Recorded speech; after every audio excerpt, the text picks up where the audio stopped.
Guys, today's video, magka-harvest tayo ng gulay. Tara, samahan niyo ako. Nating i-harvest guys, yung kamatis.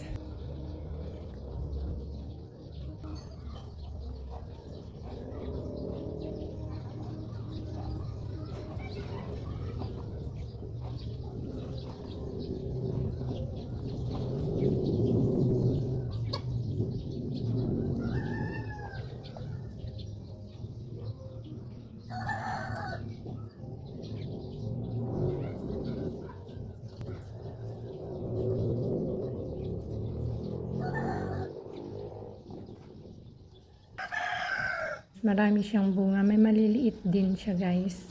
Ayan ang nakuha ko guys. Then isusunod natin kukunin yung patani guys.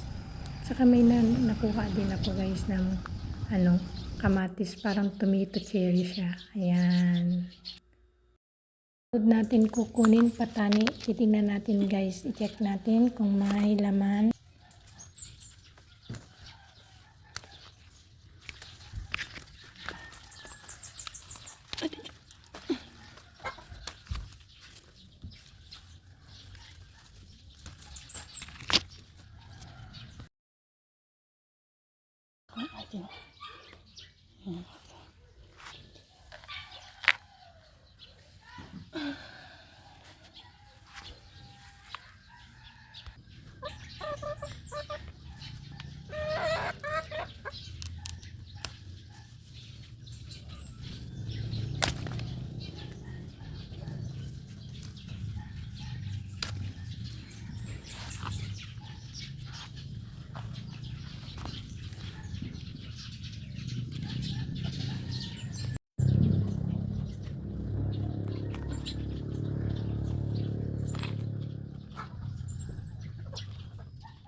Oh, ayan guys, may eggplant, sitaw, at saka patani na tayo.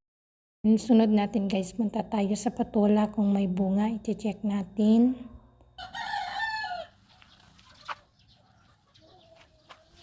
Ayan siya guys, may dalawa siyang bunga, so kukunin na din natin siya.